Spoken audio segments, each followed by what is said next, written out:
Sizlar bilan yana men Isakova Sitora, pedagog, influencer.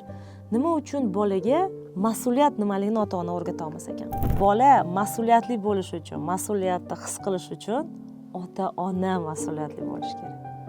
Agar ota-ona darsingni qil bolam, ko'chaga chiqamiz deb aytdi-da, darsini qilib bo'lgandan keyin to'xtab turgan, ishim tiqilib yotibdi men bu yerda. Otang ishdan charchab kelgan.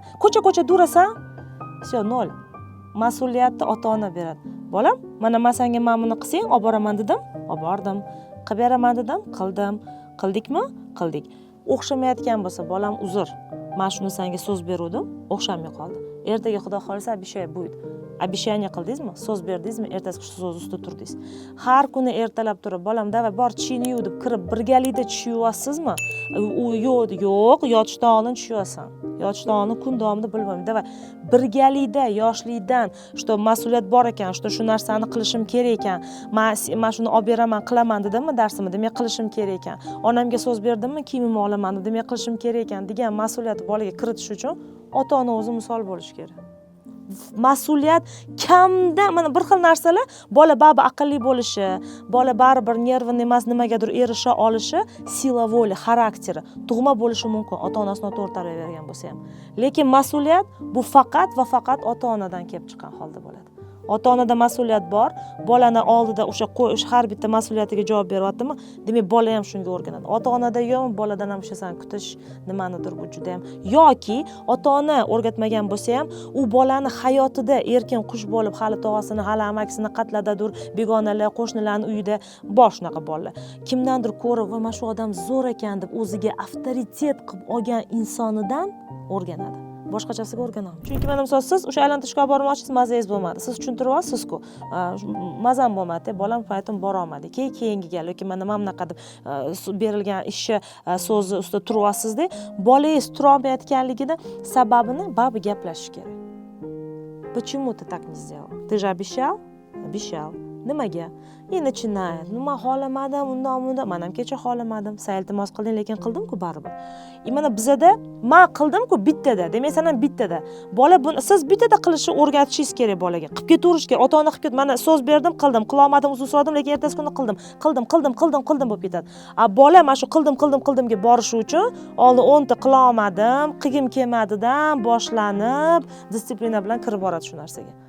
Bizda sabr yetmaydi. Bizda 2 marta qilaman deb qilmadimmi, все уже.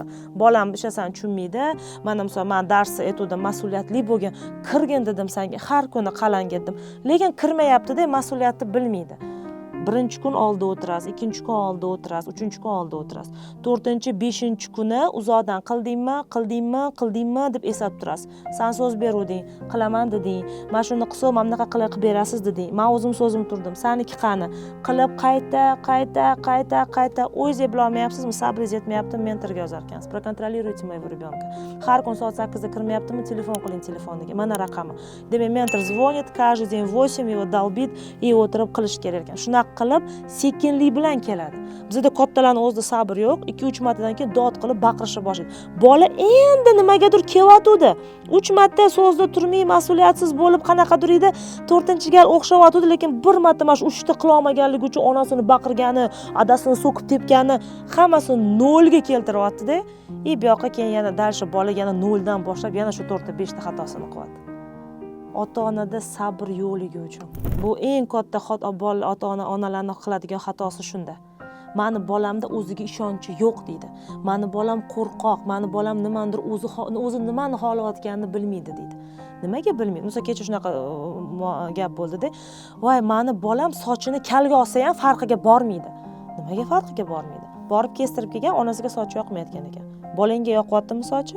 Yoqyapti. Bo'lsa, nima ishing bor? Xun o'tiribdi-da. Sen uchun xun o'tiribdi. Bola uchun yaxshi-ku. Yo'q, onasi o'tiradi, xun o'tiribdi-da. Bor to'g'rilagin, xun o'tiribdi-da. Bor to'g'rilagin, oxiri keyin bola o'zi xohishi yo'q, unga faqat bor to'g'rilagin demaguncha hech narsa qilmaydigan sostoyaniyaga ota-ona olib kelib qo'yadi bola. Baqiraveraman, nima baqirasiz? Qilmaydi-da, bo'lmasam. Bu haqida o'zi gapirdik.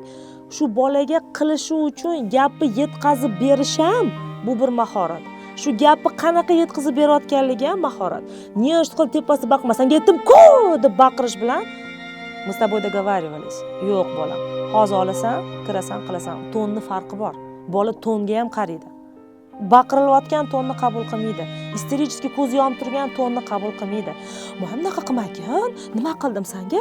Obiqa daftarlaringni olib berdim, ruchka, жертвенный tonni ham biladi. Unaqa вот o'sha men bu bolasi urgan, mana shu жертвенный tondagi, который qo'yib bergan. U bola uryapti, o'zi ham hayron qo'yib berayotganiga. Ha, ura olar ekanman. Deyapti-da, shaqillatib borib urib ko'rishga harakat qildi. Bolani ko'zdan bilinib turibdi. Ana sama dayot pot, o'zi shunga holat, o'zi shunga olib kelyapti qo'rquv bilan. Ota-onani toni, misol bizada ona yonib ketib ko'z bamna qilayotganda sekin orqasidan adani qo'li kelib, sekin ayolini tipi mashetdaman degandek qilib tepib qo'yib, u qimdoq qaylib ketib, bu yoqdan ada kelib, xuddi o'sha boshida oyisi boshlagan spokойно tondan davom ettirish kerak. O'shanda двойной udar bo'lsagina bolaga yetib boradi. Bu endi normal tushuntiryapti-da, bola-ku baribir endi xayoliga bu gaplarni filtr qilib, hazm qilgunicha, bu yerda уже ona уже baqirib, lovullab ketyapti, он уже не знает, что он хочет. Bu yoqdan ikkinchi ota kelib remen bilan kirmaydi miyasiga hech narsa. Onasi keldi spokойно, медленно aralayapti. Nimadir kirib boryapti, вроде бы уже onasi yonayotganda, toni intonatsiyasi ko'tarayotganda adasi sekin kelib sekin tepib qo'ydi. Men borman, shu davay dальше. Ketdi-da, bu yoqdan adasiga endi sekin qilib borsa, ana o'shanda u kiradi bolaga. Biz да, это hamisha shunaqa. Hamish, почему вот я говорю, что вот да, вот yetmayaptimi sabri eslatib turgani. Напиши mentoru, o'g'limning telefoni. Har kun 8 da kirishi shart. Biz aytib turamiz, mabodo lekin kirmasa, biz kontrol qila olmasa, 8 da telefon qilib eslatib turinglar. Shuni ham kerak. Qattan onani kuchi yetmasa, ota vechni ko'chaniki yordamsiz bo'lsa, есть mentori, есть учителя, есть repetitori. Bizanikilar сразу bog'cha o'qituvchiga mas'uliyat tashab qo'yadi. O'qituvchisida o'rgatmaydi. Это не обязанность o'qituvchisini tarbiyani o'rgatish, u sani usuling. O'qituvchi sen уже kuching yetmayotgan joyda, sen уже asablaring tugagan joyda дополнение bo'lib turish kerak. Sen ota, o'qituvchi вот такой вот beriladi bolaga. Ani, men hech narsani bilmayman, hech narsani bilmayman, o'qituvchi odam qilib bersin menga. Nima to'g'ri?